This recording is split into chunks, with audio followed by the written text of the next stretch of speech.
Bangkit kembali, bukan hanya sekali, tapi 2 kali. Itu yang dilakukan oleh seorang olahragawan di Amerika bernama Chad Pennington. Dia adalah seorang olahragawan di bidang American football, sebuah olahraga yang sangat mengandalkan kekerasan di dalam permainan. Dia harus bertabrakan dengan pemain yang lain, membanting, menjegal, untuk merebut bola dan kemudian dibawa ke garis finish. Pada masa karirnya, 2 kali Chad mengalami cedera. Yang pertama kali adalah di bulan Februari tahun 2005. Dia mengalami robek pada bahu dan juga tulang bahunya mengalami patah. Harus mendapatkan operasi beberapa kali. Pada bulan Oktober, dia juga mengalami cedera pada ankle, tulang ankle-nya mengalami remuk. Sekali lagi, harus berminggu-minggu setelah dioperasi, mengembalikan kekuatannya, latihan dan latihan untuk bermain di tahun 2006. Dan pada akhirnya, dia mendapatkan anugerah, yaitu NFL Comeback Player of the Year Award, atau pemain terbaik yang bangkit kembali. Di tahun 2007, dia mengalami cedera kembali, dan kembali lagi harus mengalami operasi dan latihan berminggu-minggu, berbulan-bulan untuk bisa kembali lagi. Dan di tahun 2008, Chad mendapatkan anugerah yang sama untuk kedua kalinya, yaitu pemain terbaik yang bangkit kembali. Ini adalah sebuah bentuk kegigihan dari seorang yang luar biasa berkorban demi apa yang dia kejar. Di dalam renungan sebelumnya kita sudah membahas tentang kegigihan. Ini adalah renungan yang keempat, dan kita akan berbicara tentang bangkit kembali. Sebelumnya kita kembali lagi membaca satu ayat yang sudah kita baca beberapa kali di dalam beberapa renungan.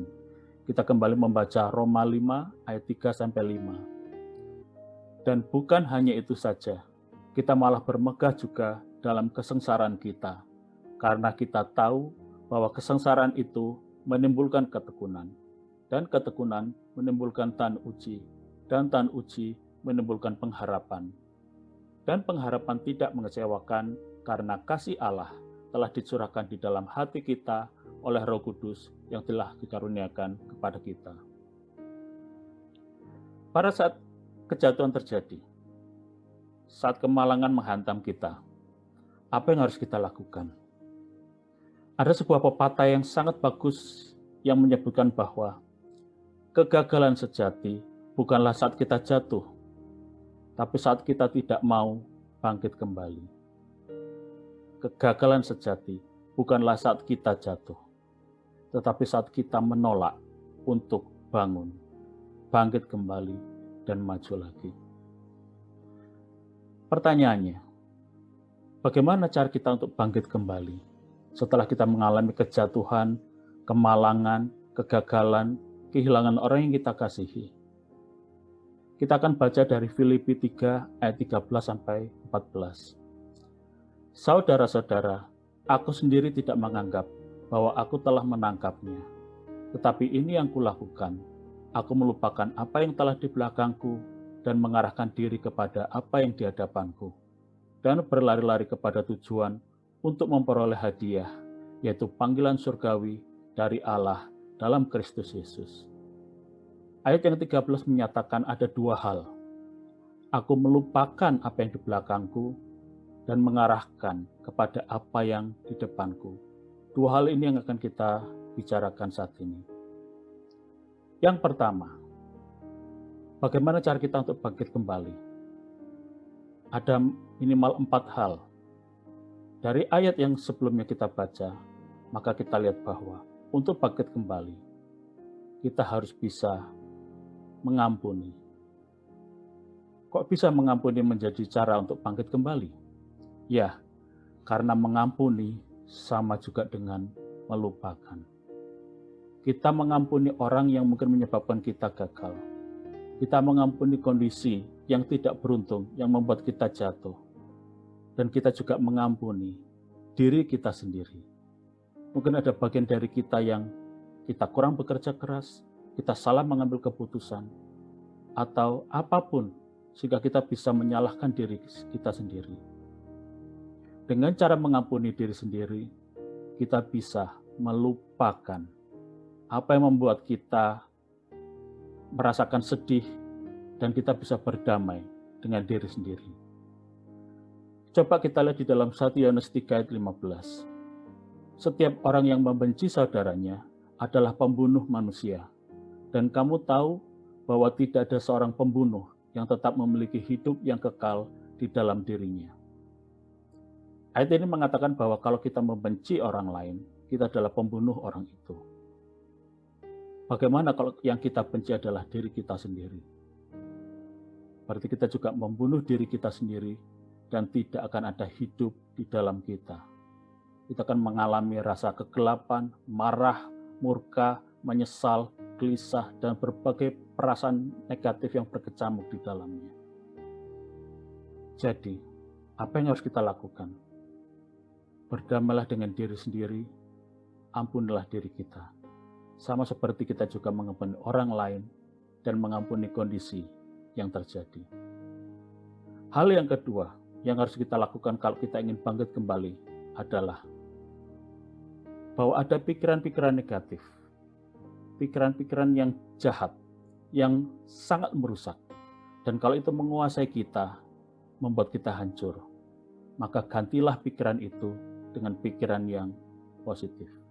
Filipi 4 ayat 8 mengatakan, jadi akhirnya saudara-saudara, semua yang benar, semua yang mulia, semua yang adil, semua yang suci, semua yang manis, semua yang sedap didengar, semua yang disebut kebajikan dan patut dipuji, pikirkanlah semuanya itu. Seringkali kita mau mempermain-mainkan pikiran-pikiran yang negatif. Ketika kita dalam kegagalan, kita terpuruk, maka kita berpikir jangan-jangan, seandainya, jikalau saja, umpamanya. Kenapa? Dan ketika pikiran-pikiran yang mungkin negatif itu, kita main-mainkan di dalam pikiran kita, yang tadinya hanya pikiran yang ringan, makin lama makin bertambah berat, makin lama bertambah besar, makin lama makin terlihat nyata, dan makin lama kita makin mempercayainya. Makin lama itu semua menjadi sebuah kenyataan di dalam pikiran kita. Marilah kita menjauhkan kita dari pikiran-pikiran negatif dan menjadi berpikir positif. Seperti Filipi 4 ayat 8 tadi. Semua yang disebut kebajikan dan patut dipuji, semua yang manis, yang sedap didengar, yang adil, yang suci, yang benar, dan mulia. Pikirkanlah semuanya itu. Hal yang ketiga, kalau kita ingin bangkit kembali, adalah jangan takut dan gelisah. Filipi 4 ayat 7 mengatakan, damai sejahtera Allah yang melampaui segala akal akan memelihara hati dan pikiranmu dalam Kristus Yesus. Kita seringkali mendengar kalimat ini, bahwa segala sesuatu terjadi untuk kebaikan kita. Seringkali ini terdengar klise sekali, tapi memang inilah cara iman bekerja. Kalau kita gagal, kita harus berusaha untuk mencoba lagi lebih baik lagi. Mungkin itu yang Allah inginkan. Kalau kita kehilangan orang yang kita sayangi, mungkin itu juga untuk kebaikan orang yang kita sayangi itu. Kalau kita gagal dalam bisnis, mungkin itu cara untuk kita berbisnis lagi dengan lebih bijaksana, dengan lebih cerdas lagi. Iman adalah dasar dari segala sesuatu yang kita harapkan dan bukti dari segala sesuatu yang tidak kita lihat. Ibrani 11 ayat 1. Iman, inilah kunci bagaimana kita bangkit. Karena apa? Ketika kegagalan terjadi, banyak pertanyaan mengapa. Kita nggak tahu kenapa orang yang kita kasih itu pergi. Kenapa kita bisa gagal? Kenapa ada masalah dalam pekerjaan kita? Kenapa studi kita hancur? Tapi di dalam iman kita melihat bahwa semuanya tetap ada di dalam kedaulatan Allah. Dan Allah tidak akan memberikan ujian yang melebihi kemampuan kita. Jadi, janganlah takut dan gelisah, karena damai sejahtera Allah yang melampaui segala akal akan memelihara hati dan pikiran kita dalam Kristus Yesus. Yang keempat, suka atau tidak suka, hidup kita berdampak bagi orang lain. Bahwa ada orang lain yang juga tergantung pada kita. Saat kita jatuh, saat kita kehilangan sesuatu yang berharga, ingatlah bahwa ada orang lain yang juga bergantung pada kita. 1 Timotius 4 ayat 16. Awasilah dirimu sendiri dan awasilah ajaranmu. Bertekunlah dalam semuanya itu, karena dengan berbuat demikian, engkau akan menyelamatkan dirimu dan semua orang yang mendengar engkau. Ayat ini memang lebih berbicara tentang pengajaran. Tapi tetap kita bisa lihat bahwa apa yang kita pikirkan, apa yang kita katakan, sikap kita, apapun itu berdampak buat orang lain. Jangan sampai kita menyeret orang lain, ikut jatuh di dalam kejahatan kita. Kita boleh jatuh sesaat, tetapi ada saatnya kita juga perlu bangun demi orang-orang yang mengasihi kita. 4 hal ini adalah 4 hal yang kita bisa lakukan kalau kita ingin bangkit kembali. Dan kemudian, apa yang kita baca tadi di dalam Filipi 3 ayat 13-14, selain melupakan apa yang sudah di belakangku, aku mengarahkan diri kepada apa yang di hadapanku. Saatnya kita kembali melihat ke depan. Saatnya kita kembali melihat untuk apa kita hidup, apa tujuan kita bekerja, apa target kita sebelum kejatuhan itu ada, sebelum kehilangan itu ada, sebelum kegagalan itu ada. Saatnya kita kembali melihat ke depan dan mengejar kembali apa yang menjadi impian kita, apa yang menjadi bagaimana cara kita hidup. Kalau kita sakit, kita berjuang untuk kesembuhan. Kalau kita gagal dalam bisnis, kita berjuang kembali memulai bisnis kita dan segalanya.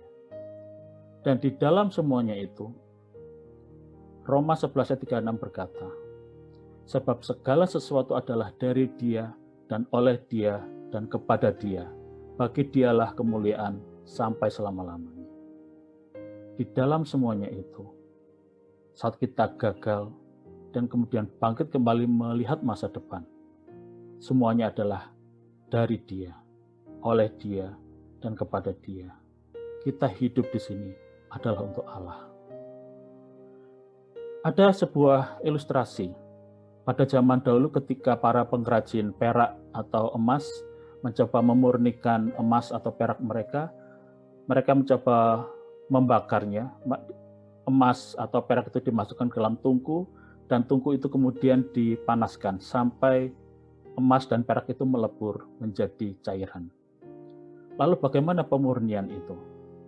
Ketika dipanaskan, maka segala kotoran atau kerak-kerak itu akan naik ke atas, kemudian muncul di permukaan. Dan kemudian pengrajin itu akan membersihkan, menyeroki kotoran-kotoran itu, sampai kemudian emas atau perak itu murni. Bagaimana cara pengrajin itu tahu bahwa emas atau perak itu murni? Yaitu ketika pengrajin itu bisa melihat wajahnya pengrajin di permukaan emas itu. Dan inilah yang Allah lakukan.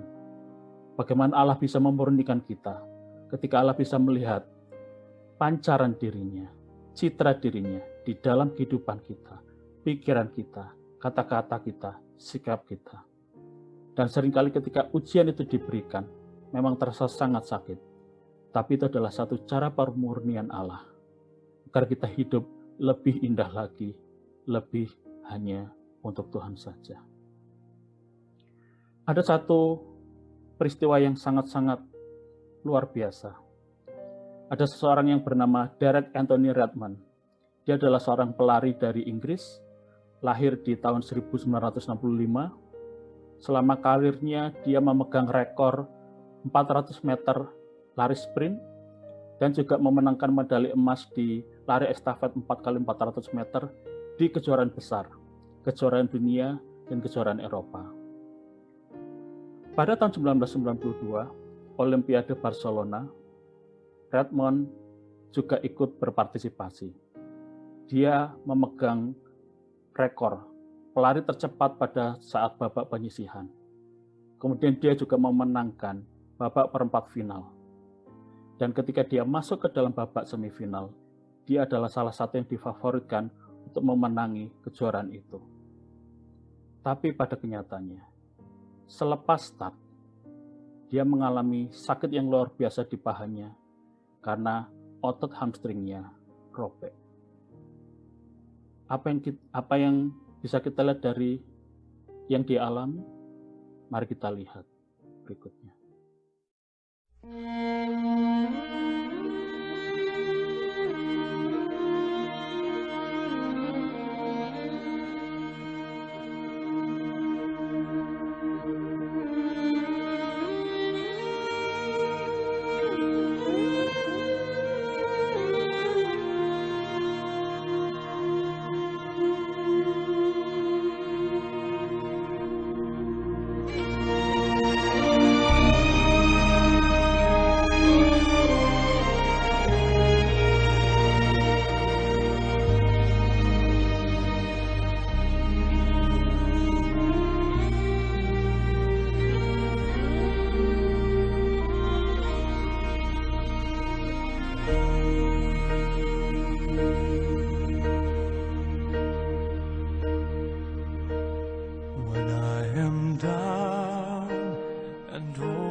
soul so weary.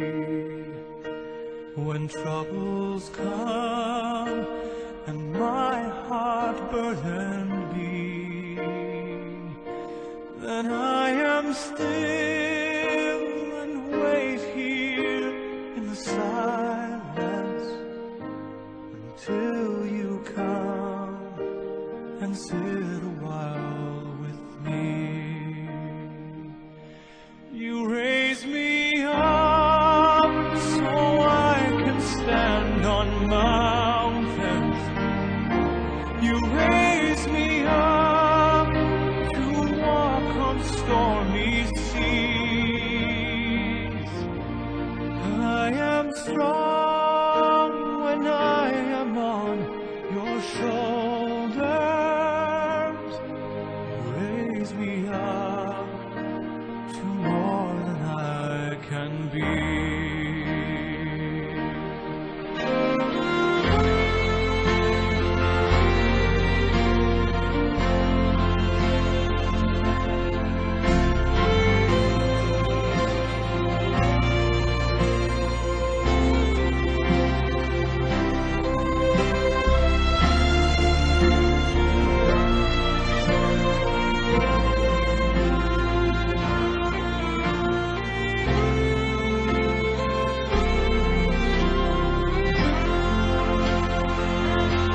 You raise me up so I can stand on mountains. You raise me up to walk on stormy seas. I am strong when I am on your shoulders. You raise me up to more than I can be.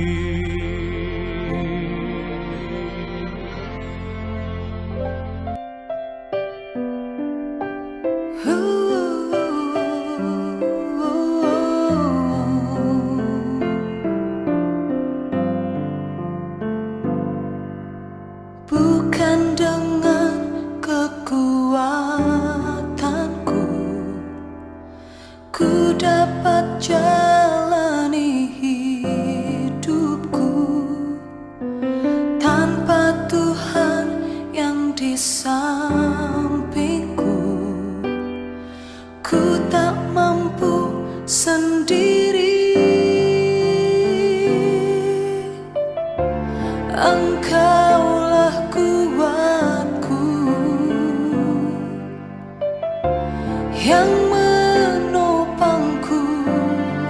Ku pandang wajah-Mu dan berseru,